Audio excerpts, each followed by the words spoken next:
A relação Portugal-Brasil começou há muito tempo, há mais de 5 séculos, como todo mundo já sabe.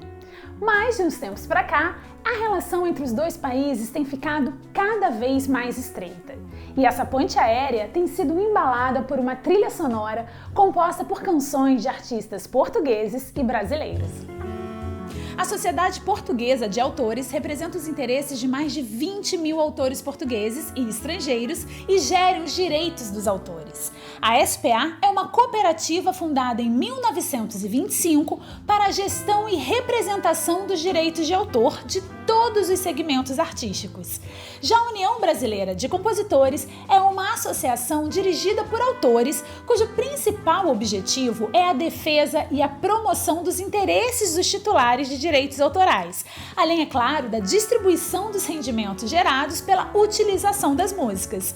Fundada em 1942, a UBC atua com excelência em tecnologia da informação e transparência, representando mais de 40 mil associados. O Papo de Música celebra o acordo de reciprocidade entre essas duas sociedades. Por isso, a SPA e a UBC estão juntas nessa ponte aérea Portugal-Brasil. Alô, alô, sejam muito bem-vindos ao Papo de Música. Hoje eu estou recebendo uma artista que todo mundo que acompanha o canal pedia constantemente. É uma das artistas mais pedidas aqui no canal. Então é com muita alegria e com a sua audiência que eu quero receber aqui com uma salva de palmas, porque ela não veio sozinha, ela trouxe junto um grande amigo, um baita músico português, e é essa ponte aérea que a gente vai conversar, é sobre essa ponte aérea que a gente vai conversar. Sejam muito bem-vindos, Malu Magalhães e Fred Ferreira. Obrigada. Malu, eu quero te dizer que, assim, eu colocava qualquer entrevista aqui no programa e perguntava quando que vai a Malu? Quando que vai a Malu? Mas, assim, de samba, hip hop, quando vai a Malu? Era sempre a pergunta que me faziam, e a Malu tá aqui conversando com a gente. Obrigada a pessoas que perguntavam por mim. Era muita gente. Olha, eu quero começar perguntando para vocês dois como é que começou a relação de vocês, no caso da Malu com Portugal e no caso do Fred com o Brasil. Mas aí eu estou perguntando de uma relação bem memória afetiva, assim, as primeiras referências que vocês tiveram ainda na infância de Portugal e de Brasil. Vamos começar com a Malu? Deixa eu pensar. Na infância, eu não sei, assim, na verdade eu não tenho nenhum parente próximo português, nem, na verdade, minha família é bem brasileira mesmo. Eu não tenho muito parente estrangeiro, mas eu me lembro que um dos primeiros shows fora do Brasil foi para Portugal, era Portugal, Espanha, enfim, tinha vários, mas a data que puxou, assim, essa primeira turnê na Europa foi Portugal. E eu fui tocar num festival que eu não me lembro qual era, que a memória é péssima, mas também já faz 12 anos. Então também não é tão terrível, 13 anos. E era um festival que eu tenho a impressão de ser até não sei se era o Primavera Sound ou se ele já existia, não sei. Mas era um tipo esse, assim, porque era num lugar, assim, meio de natureza, um parque natural, com o palco montado e um acampamento. Gente, eu fiquei no encanto. Eu falei, meu Deus, o que é isso? Tipo, esse lugar existe no mundo. E as pessoas, tipo, curtindo, sabe? Um acampamento, curtindo um som. E, gente, som de todo jeito, sabe? Nossa, uma curtição. E era criança, e era adulto, e era jovem, todo mundo junto, numa boa. Assim, um clima tão feliz e tão tranquilo. Nossa, eu amei. Eu me lembro que eu fiquei com uma alergia terrível, que eu tenho até hoje, dos pólens. Mas eu fui feliz, descobri rapidamente que era uma alergia com a moça da farmácia, ela me deu um remédio, fiquei nova. E aí, adorei, assim, fiquei encantada com... Mas foi muito... isso, eu tinha 15 anos por aí. Foi logo as primeiras turnês que eu fiz para ir.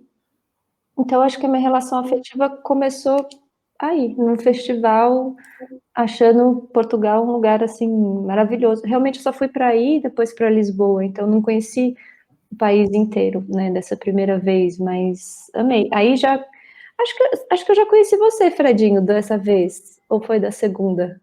Eu acho que foi da segunda. Eu acho que foi da segunda, porque aí o Fredinho teve logo das primeiras vezes que eu fui, o Fredinho foi me buscar no aeroporto, que virou uma tradição do Fredinho por muitos anos, até a gente comprar um carro.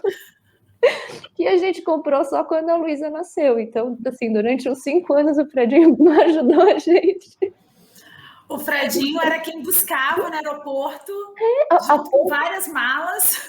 Gente, mas eu ia buscá-los ao aeroporto para pagar uma dívida que eu tive com a Malu muito...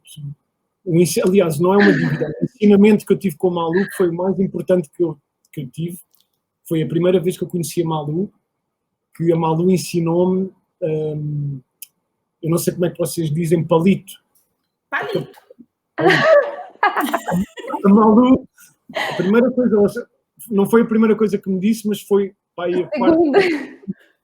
foi um palito no nariz para fazer de hélice de avião. Foi provavelmente...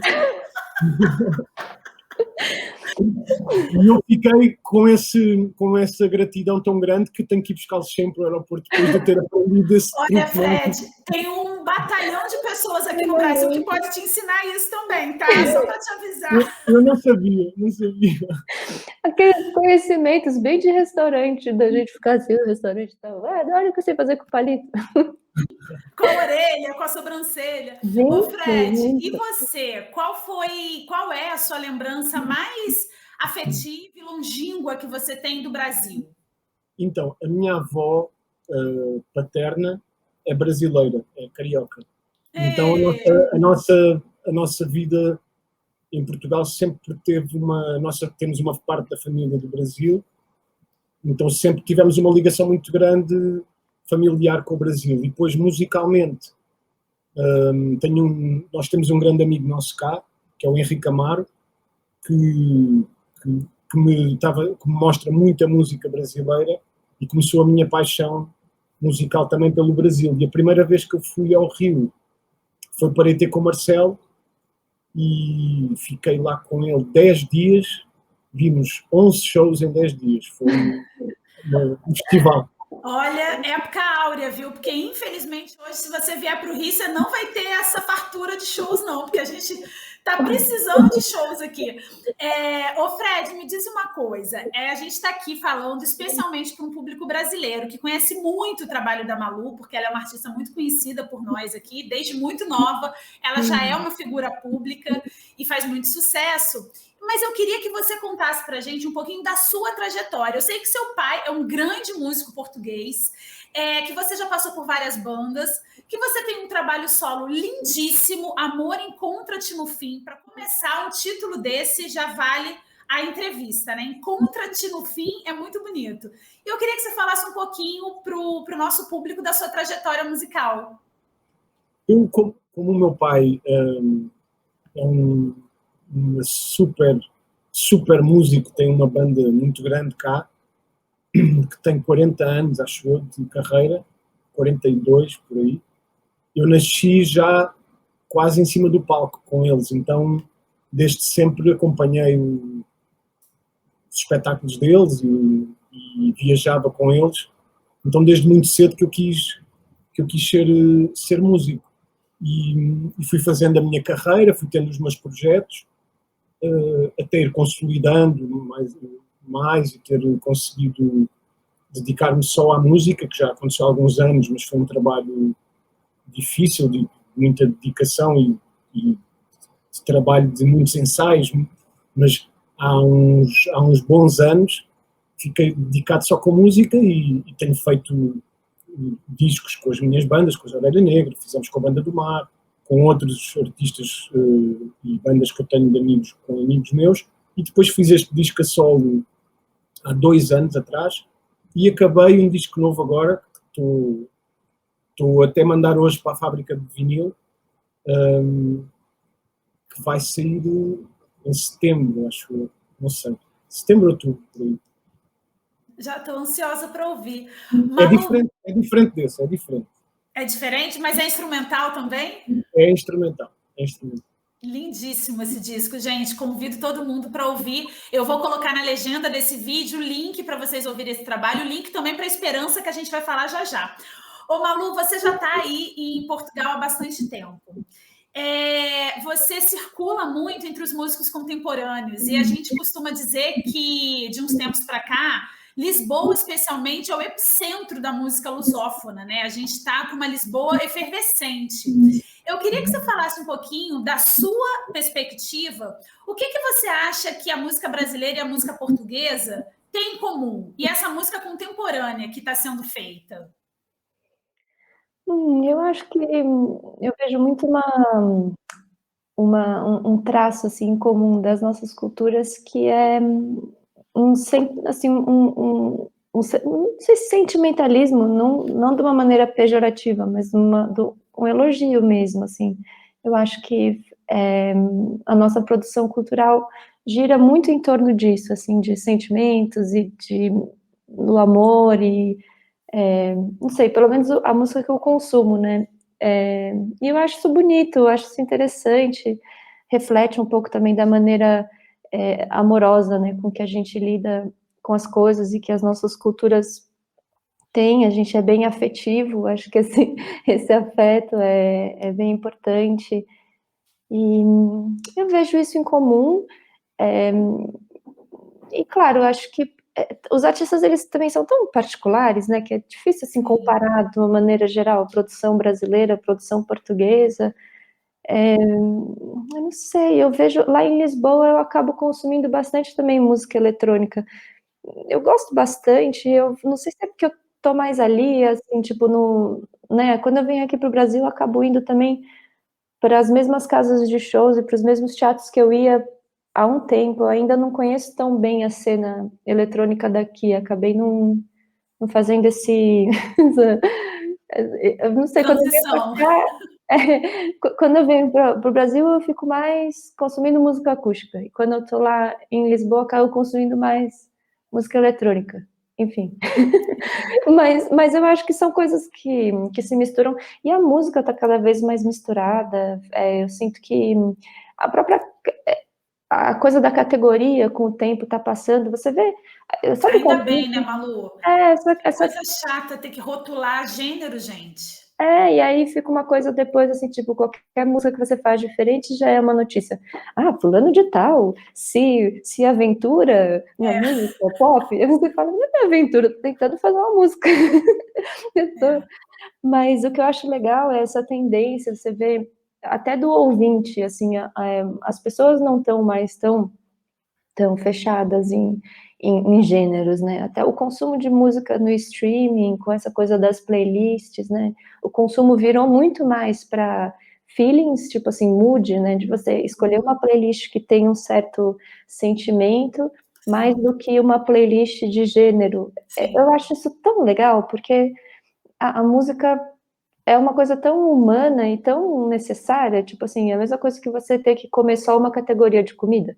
Não, eu só como vegetais amarelos, assim, é um pouco, Claro. né, tipo, é importante que você veja, sei lá, a música como uma parte da sua vida e que você possa consumir. Às vezes um artista num disco tem uma música que, nossa, você se identifica super e o resto nem tanto, então...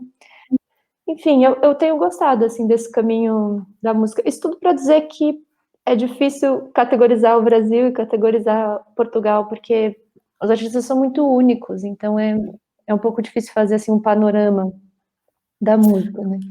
Ô Fred, a Malu acabou de falar que consome muita música eletrônica e você é um expert nessa mistura de guitarra portuguesa e elementos da música eletrônica, né?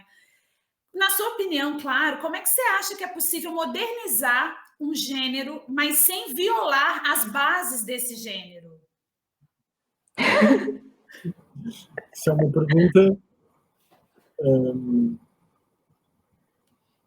Não sei, a minha tentativa sempre de reinterpretação de alguma coisa mais clássica como uma coisa moderna parte sempre de um princípio de respeito pelo original, ou seja, no caso de uma guitarra portuguesa, sempre que eu tento incluir uma guitarra portuguesa numa música com uma toada um pouco mais moderna, respeito muito o timbre da guitarra portuguesa, respeito muito o som do instrumento original e vou numa procura para conseguir, com elementos novos eletrónicos, ou sem ser eletrónicos, dar a minha visão sobre o que é que pode ser uma música que junta os dois lados, mas há tanta música interessante que eu tenho ouvido que utilizam instrumentos mais clássicos como modernos de uma forma tão diferente da minha que eu acho que nem há bem uma regra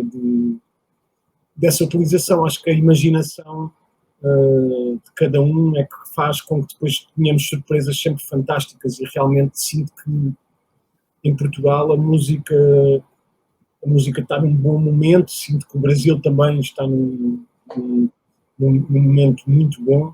Ainda ontem a Malu partilhou comigo uma música de uma banda chamada Gilson, que eu pirei, fiquei louco com aquela música. Não é demais? É demais. E hoje fui almoçar hoje por acaso até fui almoçar com o Henrique Amaro, e ele também não conhecia. Não, gente, o Henrique vai amar. Eu ouvir a música, quando entra o beat da música, o Henrique também, uou, muito bom, adorei. Ô Fred, você sabe que ali tem muito DNA também, né? É muito bom. Eles são filhos e netos do Gilberto Gil. Sério? Sério? Olha, fantástico, eu não sabia, mas apaixonei-me logo. Ontem, quando ouvi a música a primeira vez, já ouvi um montão de vezes desde ontem. Muito bom.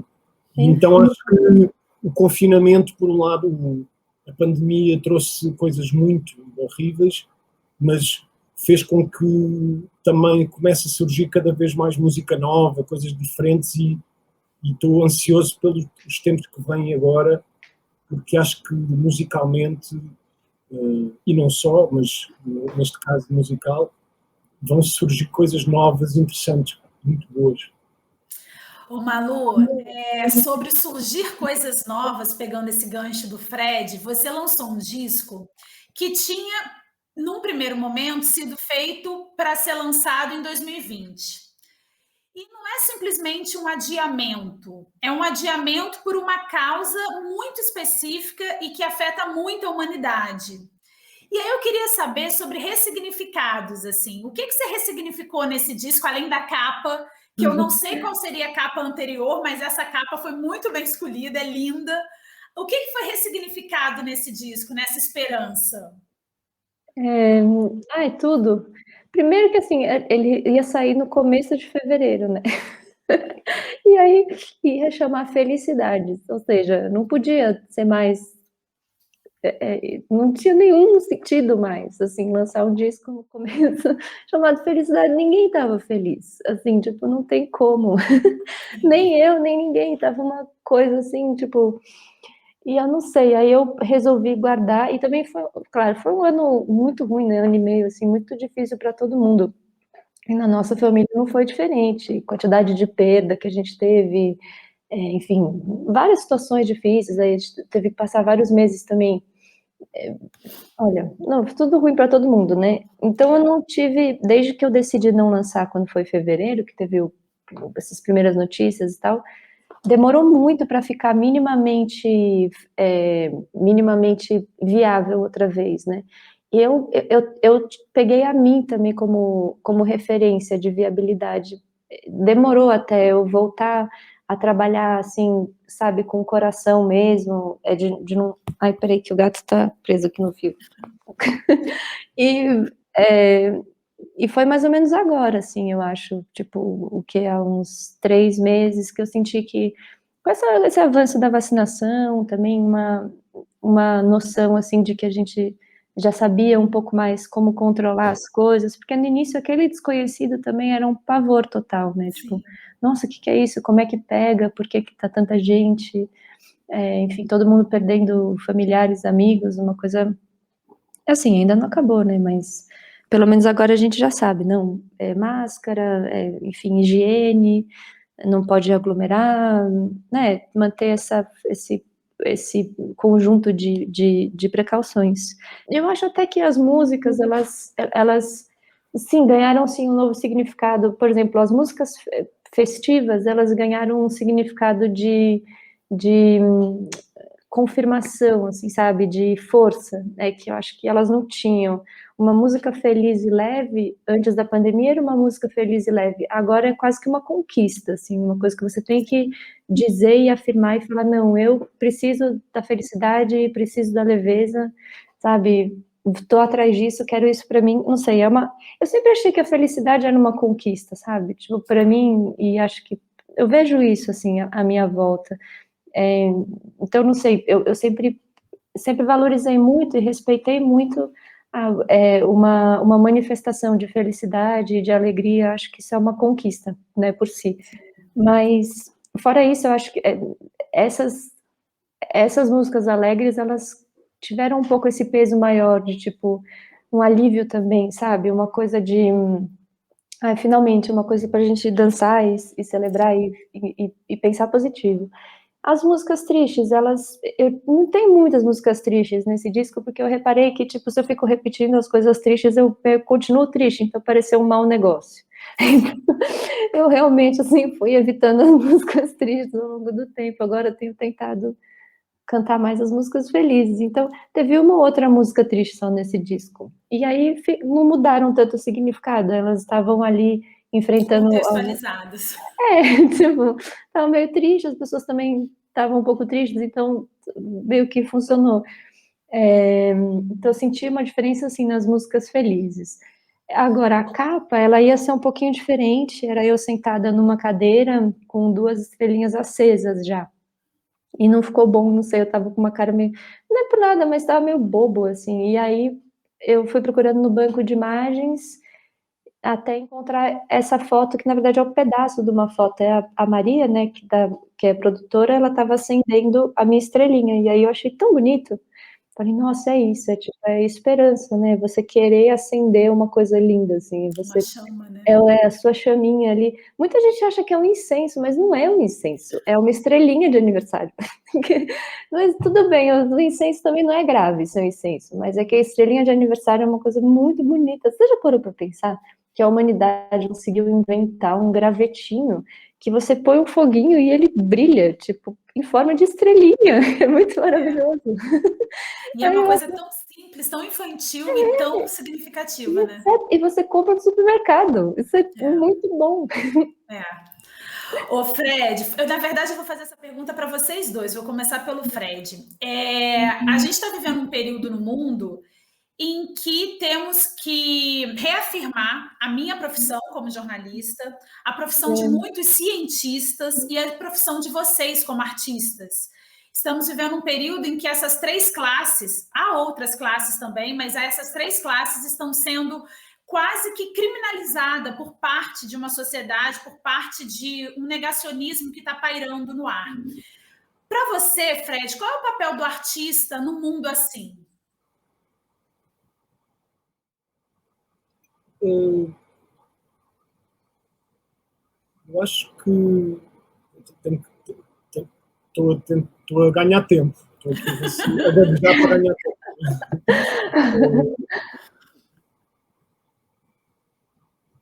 Não sei, eu acho que a música, pelo menos comigo, sempre me ajudou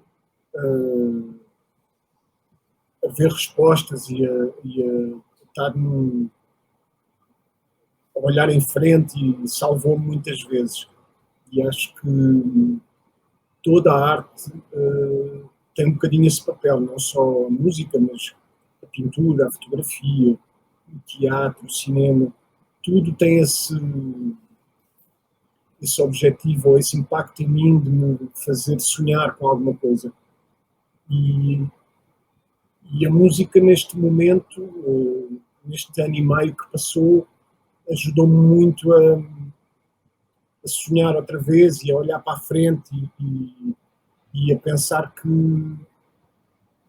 por mais difícil que esteja a situação de toda a gente, continua a haver música bonita, filmes bonitos, quadros bonitos, bons artigos, bons livros, e e acho que é uma prova de superação do mundo inteiro, tudo isto. E ainda não acabou, mas existe uma esperança que, se calhar, conseguimos estar todos mais tranquilos daqui a um tempo. E então, a música aí vai ter um papel importante novamente, mais do que se calhar tem agora. Vai sair muita música, muita arte baseada no que nos está a acontecer neste último ano e meio, e o resultado disso também era o que estávamos a falar há pouco da música nova. Tem saído coisas surpreendentes,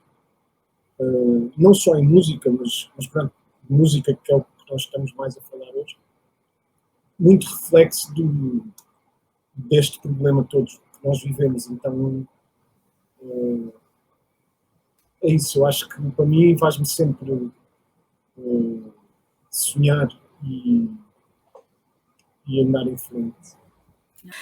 Bom, eu vou direcionar a mesma pergunta que eu fiz ao Fred para a Malu, mas antes eu queria avisar para vocês que a gente vai mudar um pouquinho o formato dessa entrevista, porque estávamos fazendo todo mundo conectado simultaneamente, mas estamos vivendo um momento em que todo mundo está precisando usar muito a tecnologia e o mundo não tem a quantidade de dados que a gente precisa para ficar conectado o tempo inteiro, 24 horas por dia, simultaneamente. Então, a internet caiu, eu precisei dar continuidade a essa entrevista, enviando as minhas perguntas para o Fred e para a Malu, e eles me mandaram as respostas gravadas em vídeo selfie. Então, o formato do início da entrevista e desse finalzinho está um pouquinho diferente, mas o conteúdo está tão interessante quanto. Bom, Malu, me diga, nesse contexto de negacionismo, negacionismo científico, negacionismo informacional e muitas vezes até de criminalização dos artistas, na sua opinião, qual é o papel do artista hoje? Eu acho que cada artista encontra seu papel e encontra a sua contribuição. Acho que isso é muito pessoal, porque a produção artística também reflete um pouco do que a gente quer dar para o mundo, assim, né? De como a gente quer interagir, se colocar e, enfim, o que a gente tem para dar. É também uma escolha, assim, pessoal, então acho que é difícil responder essa pergunta de uma maneira, assim, com uma só resposta. Pessoalmente, eu tenho procurado um caminho de oferecer uma produção artística construtiva, de alívio e também de celebração, de amor. É claro que é natural quando a gente faz um trabalho bem autoral, é natural que tenham momentos mais tristes ou momentos que não são tão festivos, né? Mas, não sei, pessoalmente eu tenho procurado contribuir dessa maneira, contribuir de uma maneira construtiva e positiva, não sei, é mais ou menos aí que eu me encontrei. Então, eu sinto que para mim como artista, eu gostaria de dar um presente, assim, sabe? Eu vejo a minha produção por aí, eu queria dar uma música que servisse para alegrar o dia das pessoas, que servisse para elas sentirem alegria, amor, enfim, um abraço, para elas curtirem a vida e curtirem aquele dia, aquele momento. Enfim, é um pouco por aí a minha contribuição. Bom, eu queria fazer uma pergunta agora também direcionada aos dois, porque a gente fala muito sobre ser bem-sucedido, né? Essa expressão ser bem-sucedido vira uma questão, né? A gente muitas vezes trata essa questão até na terapia, a gente transforma essa questão em música. Vocês dois são artistas bem-sucedidos nessa métrica comercial, que é de venda de discos, que é de um trabalho ser bem divulgado, propagado, muitas pessoas ouvirem, mas a gente sabe que sucesso não é só isso. É isso também, mas não é só isso. Eu queria saber de vocês dois, o que é sucesso para vocês? Como é que vocês definiriam sucesso? Bom, para mim, sucesso é, antes de mais, poder fazer algo que eu gosto, conseguir ter os meus objetivos até ao fim, tentar construir um disco final, e o sucesso vem quando nós sentimos que estamos rodeados de pessoas com quem nós gostamos e que nos deixam, que nos fazem sentir bem. e que, ao fim e ao cabo, nos deixa a todos satisfeitos com o resultado. E esse, para nós, é uma das todos conseguir fazer e, e que me orgulho. Então, claro que agradeço muito esta oportunidade de poder ter shows e das pessoas ouvirem a minha música e a música que eu vou fazendo. Faz parte do que eu acho que também é sucesso pelo nosso trabalho, mas antes disso tenho a questão de estar com os meus amigos a fazer alguma coisa. Isso para mim é o maior sucesso. E foi para isso que eu me propus também a fazer o que eu mais gosto, que é a música. Como eu defino o sucesso, não sei, é difícil, assim, às vezes tem alguns marcos que eu vejo, assim, e falo, nossa, que legal, né, enfim, que eu cheguei nesse lugar e que, poxa, que bom, não sei, eu tenho uma relação próxima com os momentos, então, tipo, eu gosto quando as coisas acontecem naquele momento, imagina um show bonito, as pessoas ali cantando junto uma música, pra mim, não sei, nesse momento eu sinto, nossa, que lindo, fiz uma coisa que aconteceu aqui e foi linda. Eu tenho para mim é um pouco mais difícil às vezes conquistas pontuais, assim, tipo receber um e-mail com uma excelente notícia comercial, às vezes para mim é um pouco mais vazio. Eu sinto mais o sucesso, né? O sucesso para mim é nessa realização harmoniosa, assim, tipo, de eu chegar num show e estar feliz e ter conseguido um equilíbrio profissional e pessoal e ter chegado naquele momento do show tranquila e feliz e conseguindo curtir aquilo, a equipe tá bem, os músicos estarem bem, tá todo mundo bem, e depois o público reage àquilo e eu sinto essa troca. Isso para mim é o sucesso, assim, eu vejo que eu consegui lidar com todos os desafios, conseguir lidar com os obstáculos e chegar num resultado de harmonia e felicidade, assim. Então eu acabo realmente relacionando o sucesso à felicidade, eu acho. Bom, gente, eu não posso deixar de fazer essa pergunta, porque senão a galera que está acompanhando essa entrevista vai me matar. Porque, afinal de contas, vocês formaram uma banda junto com Marcelo Camelo, muito bem sucedida, Banda do Mar, que foi uma banda que lançou um disco, que emplacou vários sucessos radiofônicos. E eu queria saber se podemos, enquanto fãs, ter esperança que essa banda vai ter um volume 2, vai ter uma retomada, vai ter uma volta. Tem essa possibilidade? Olha, as chances existem super. A gente tá sempre junto. Eu sempre digo isso e fico parecendo que eu tô repetindo uma frase feita, mas é verdade, assim, a gente tá sempre junto no dia a dia e acho que até musicalmente a gente é bem complementar mesmo agora, né, tendo cada um caminhado pro seu trajeto, né, seguido o seu trajeto artístico, a gente continua tendo um encontro bem interessante artisticamente, eu acho, nós três. As chances existem sim, é mais uma questão de circunstância, eu diria, assim, de estar no momento que os três ali estão pensando sobre isso, estão fazendo música que tem esse clima Banda do Mar. Eu mesmo às vezes faço uma música e penso, putz, a música não é minha, é da banda. E eu acho que é um pouco por aí, acaba juntando ali quase que uma coincidência e a gente faz outro. Então, chances existem, sim. Agora a gente vai de palhinha, porque afinal de contas é papo de música, né? Então bora cantar. Palhinha! Fred, eu vou pedir para você dar uma palhinha, ou recitar um verso, ou declamar um poema, o que vier à sua cabeça, de uma memória, de uma música, de um poema muito brasileiro e que de alguma maneira você tenha muito carinho por esses versos ou por essa música. Eu tenho muitas coisas que eu gosto da música brasileira. Um dos meus maiores ídolos é o Tim Maia.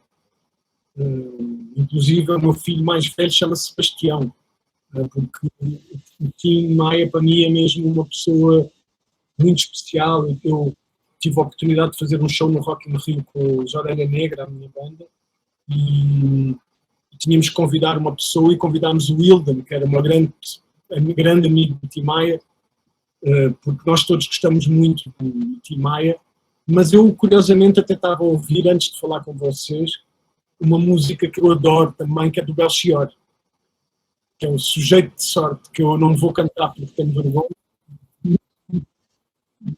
mas pronto, eu acho que ele diz, presentemente eu posso me considerar um sujeito de sorte. Eu identifico-me com isso, porque eu também acho que sou um sujeito de sorte. Apesar de muito moço, me sinto são, salvo e forte. E isto, para mim, já me diz tudo o que eu quero ouvir numa música para me fazer sentir bem. E então é uma música que eu ouço sempre com muita emoção e adoro.